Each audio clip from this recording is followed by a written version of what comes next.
difference in the conceptualization of the witch, a difference between Anglo-Saxon and Celtic cultures.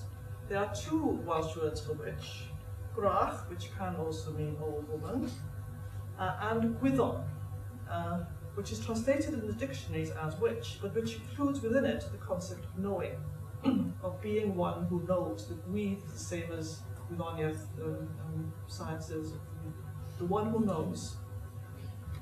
And fictional accounts of witches in Welsh culture characteristically strongly emphasize her knowingness. In fact, those schools of witches aren't really typical of the way witches appear. This kind of account is much more typical. Very typical Welsh witch is by far the most interesting female character in The Youth of Edward Ellis, one of the 4 novellas collected in Thomas Richards of Dolgellai's anonymously published Tales of Welsh Society and Scenery, 1827. In this story, when Edward Ellis in his youth flees across the mid-Wales hilltops from the persecutions of his stepmother and her interference in his love life, he literally falls at the feet of the witch of Cae Corin in her little sunken cottage garden. He trips, and he falls, and he's in this little garden, and he's at the feet of a witch. Well, he's at the feet of an old woman, he doesn't know she's a witch there. Her first words to him are abrasive enough. He says, scrambling to his feet, "Good mother," said I. "Call not me good," interrupted she. "Good mother truly. Go ask the peasant in the valley how good I am, and he will tell thee I am the imp of Beelzebub, and no earthly being, that I bewitch his cattle, curdle his cream, blight his corn, and sour his ale." But she then proceeds to feed Edward magnificently, like a good mother indeed, from the bubbling cauldron hanging above the fire in her little cottage, before bundling him out of sight into the back room of her hovel, when another visitor, begging her aid, arrives.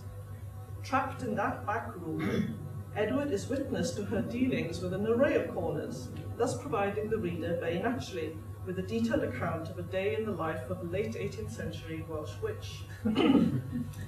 First in is the farmer John Roberts, bearing a pot of butter as a gift, and asking for the whereabouts of some lost sheep which he searched for low and high. "Have you looked in the glen by Moral Dimog?" the witch asks, and no, he hasn't. That's obviously the answer. But he's still unwilling to leave, though he's now learned about the sheep. Finally, he reveals his more pressing need. "David Williams has put me in Ffynnon Fawr, the Great Well, and everything is going cross with me," he tells the witch. "You can take me out of the Ffynnon if you will." Telling fortunes was one of the many ways in which so-called witches provided for themselves. The renowned fortune teller Rebella, or Bella Fawr, of Denbigh, there she is. She would have not been fortune teller, but rumoured to be a witch. She made her money that way. Once again, however, the witch of Cae Corin refuses cash payment. The local farmers, she tells her visitors, supply in kind all her needs. We've seen upon arrival, but and once again, with these titled ladies, she takes the opportunity to provide moral instruction, telling one of the girls, as she looks at her hand, "This is a fair hand." She's supposed to be reading fortune, but it betokens levity of conduct, vanity, and forwardness, which in a motherless child are deeply dangerous to the possessor. The other young visitor is Edward's secret inamoratus, Elizabeth. This is the cause of his love life problems. It's much to his satisfaction, therefore, to overhear the witch telling Elizabeth that they will one day be united. He will return again, and he loves you still. He will return again, and after many trials, as ye have been playfellows in childhood, so will ye be companions in age. When no signs remain of the witch of Cae Corin, but the fear of her name, and the unjust remembrance of her evil deeds, then you will think of my words, as of the words of one who would wish innocence no ill, and good no evil. Later, when the visitors have gone, the witch tells Edward of her own background. Born the daughter of a wealthy but proud man, disinherited by a male heir after her father's death, She chose her isolated cottage that I might live unmolested by mankind. The story is not dissimilar to that of another historical, early 19th century Denby so-called witch. There seems to be quite a lot of witches in Denby, they were last pride. And Miss Lloyd, who was left in poverty after the death of her clergyman father, and maintained herself by studying witchcraft and carrying out such services for her neighbours as the discovery of lost objects and the detecting of robbers by apparently magical means. That is, this author, Thomas Richards, is using local evidence he knows about to depict. The Witch of Caercorin, though, uses no magic. Her knowledge is gained not through any charm, but through close observance and a detailed acquaintance with the lives of the members of her small community. She knows about the lovers, Edward and Elizabeth, for example, not through magic, but because she saw them together and overheard their talk, when they, naturally enough, had no eyes or ears for anyone except one another. But she's aware that the poor, credulous people of the locality have, as she says, endued me with the attributes of an infernal minister. And she accepts that status because of the power it gives her, not only to earn her keep, but to do good. I humour their fancies, she tells Edward, but by so doing I have settled many quarrels and quieted many angry minds, and you see her doing it in the story. Curious kind of double talk is in process here, in which the villagers apparently speak of the witch publicly as Beelzebub's imp, but in private treat her reverently as a goddess, bearing gifts to her and respecting her advice. In point of fact, the Caercorin witch is very useful to her community, as a combination of private eye, she's finding out what lost things are, she's acting, other witches acting as finding out information, a psychoanalyst, an agony aunt, a herbalist, important bit job, a confessor, and very much in this case a moral teacher, all rolled into one figure. She's represented consistently in the story as a Gwyddon, a wise woman rather than a brach, and as such she has many successors in Welsh fiction. For example, Sarah Sprydion, Sarah of the Spirits, in Alan Raine's 1900 novel Garth Owen. She's respected even by the local nonconformist minister, who very candidly says of her, she has wonderful spiritual insights. If I lay a subject before her upon which I have been pondering deeply but have not succeeded in elucidating, she grasps its meaning at once and explains it to me in simple words, and I come away wondering where the difficulty lay. Such a proficient teacher, whose intellectual capacity so far exceeded the minister's, could obviously be very useful to her community. And though they think of her as a witch, Sarah uses her skills, which include clairvoyance, only in the aid of her neighbours. Alan Raine, who participated in her age's interest in the occult, we're now at the end of the 19th century, and attended seances herself, describes the occurrences of this Gwyddon's inspirations with some reverence. So these are the trances from which Sarah Sprydion will then predict people's futures. Over her came the curious trance-like sleep, that is the medium sleep, she's a medium in fact, to which she had been subject at intervals all her life. She was accustomed to these trances, and even welcomed their coming for the sake of the clear insight and even the clairvoyance which followed them. They were seasons of refreshing to this strange woman's soul. And Sarah herself says of these visitations that after them, I seemed to know a great many things which were dark to me before. You know, it is always so with me when I've had my long sleeps. They seem to brighten me up. It appears quite natural to me when things that have been dark become plain.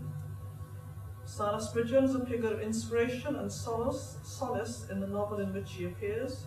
She's all-knowing and very maternal in her suffering of the neighbourhood and her way.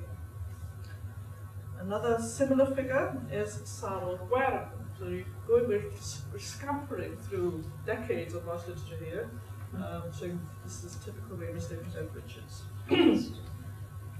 Who takes under her wing the central female character in Eleanor Pugh Morgan's 1939 Welsh language historical novel Urusla Sidat. What I've done with the Welsh language text is I've put the Welsh up on the slide, but I'll be reading the translation.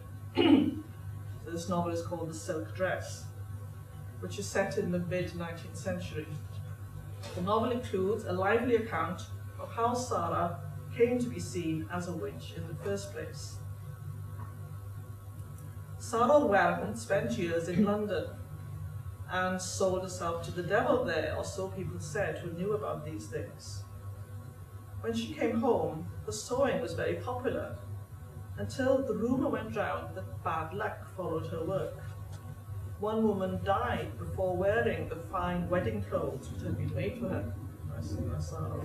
Another was thrown from a horse wearing a habit made by Sarah. It's that old machine she's got, was the verdict. With their hands the good Lord intended women to sew. So Sarah's sewing became nothing but a tradition. They became frightened to ask her to do sewing for them. But the door to another way of earning her living opened before the first had finished closing. As soon as they realised, there's a magic about this woman, then they come to her for something else other than sewing. Her father had been the physician of the parish, that is, the herbalist. What he did not know about the virtues of leaves and flowers for healing was not worth knowing. His daughter, people realised, was just as knowledgeable and skilled as he, but she went one step further than he did, or at least she was driven to do so by her neighbours. So she's constructed as a witch. They want her to be witch. They want that bit of extra pungency. Because of her close alliance with the devil, as they think, now we'll get some really strong here. This is bound to work. Her witchery is constructed by her community to serve its purposes, and she permits the process because it suits her needs, but her real skills are very much those of the Gwyddor as a good herbalist and someone with a sharp understanding of the community around her. She understands what they're doing, and she goes along with it because it suits her as well. So she's another Gwyddor witch. These Gwyddor witches tend to take over the text in which they appear. The ostensible heroine of the plot may be the young women toward which they act as a surrogate mother, but the more memorable figure remains the hag who holds the puppet strings, a very typical kind of narration. Very much can be said of the first witch to appear in a Welsh language novel, though this one, Nancy of Nant, from Daniel Owens' Gwen Thomas, 1895, is as much an avenger in the anti-patriarchy tradition as she is a wise woman and a skilled herbalist, but she still mothers the heroine Gwen Thomas, and well, she probably is the mother of Gwen Thomas.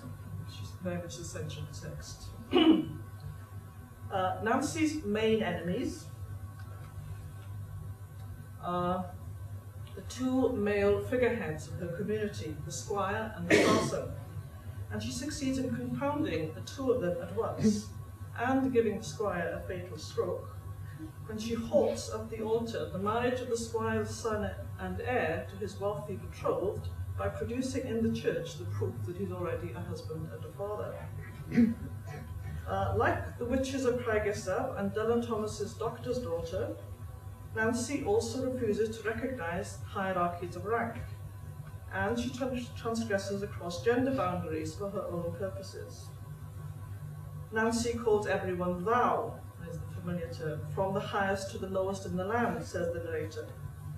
And he also conveys more indirectly to the reader that the fact that Nancy gains her great knowledge of every detail of her neighbours' lives by walking amongst them of an evening is to do with her choice of a male disguise, so natural that even those who know her best are deceived and think she is a passing tramp. And I'm not translating all that section, but that's basically what's being said there. Quite subtly, who's this strange man? You're wondering, I think he's just a tramp. And then the lovers, Gwen, who knows her best of all in the village, she sees the strange man. His motion is familiar, but she doesn't guess either. And then, of course, whatever information's been going on that the strange man passed by, Nancy's telling people all about it later on. You're never actually told she is. What you just told is one of those quotes. When Nancy went out at night, she wore a completely different dress, and this made her entirely incognito. And then you pick up she's actually going out as a man. Nancy has also confounded the ties of blood and inheritance by using her role as a local midwife to shuffle babies about at will, so you never quite know how much she's got into. Though in that role, she certainly cannot be said to function as an effective anti-patriarchy model, for she is as disdainful of female infants as any patriarch, and has apparently abandoned her own daughters with other mothers, taking instead one of their sons in exchange. She says, oh, drat it, another daughter. When she just said, oh, okay, I'll just take the baby for some care. Here's a baby for you. It's actually one of her daughters, apparently. She keeps the son. She keeps the son. He becomes the no-good boy, Tum Nancy, but notice he's named after the mother, Tum Nancy. It's matrilineal. Again suggesting that there's this traces of this mother goddess and the tradition going on in these stories. She did have a husband, on which he dies quite early on, but she certainly was around when Tum was born, but he's not, he's called Tum Nancy.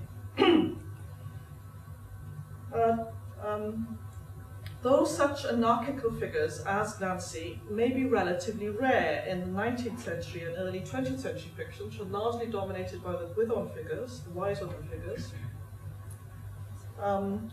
during the last decades of the 20th century, the second wave of feminism incited a more resolutely anti-patriarchal array of fictional witches in the Welsh language novels, the best known of which is perhaps Angharad Jones's Avenger in Y Dylluan Wen, The White Owl, 1995. In this novel, Eilís Hughes returns in disguise to her natal Welsh village in adulthood to avenge the savage beating she suffered as a child at the hands of the sadistic schoolteacher, Mr. Griffith. Her only crime was spilling milk, but that very feminine slip incensed the obsessive orderliness of the autocrat. Mubby, as she's calling herself in disguise, enters the village on Halloween, swinging her black PVC coat like a cloak, surrounded by fluttering paper images of the school children's cut-out witches. Soon she has succeeded in undoing the school teacher through making him her sexual slave and worshipper, and she intends to kill him, but draws back from doing so at the close through her sympathetic identification with his young daughter, whom he's not abused, and what she does him. Another of the old Celtic mother goddess myths, the tale of Blodeuwedd, made by the magician Gwydion from flowers, but then turned into an owl by Gwydion when she chooses for herself a lover. This myth functions as a key reference throughout Angharad Jones's text. Mubby Eilís experiences her main sense of self as having been created by the sadist, whose spell she must now undo, just as the wizard turned Blodeuwedd into an owl, so she herself turned into something dark by the beating she endured. The school children under her guidance perform a play based on the Blodeuwedd story. She's pretending she's a Hollywood actress returning and direct children. And in that play, they sing a song Mubby has composed, Eilís' song, in which Blodeuwedd, as the disgraced owl, speaks. To wit to who, vengeance cometh, that I vow.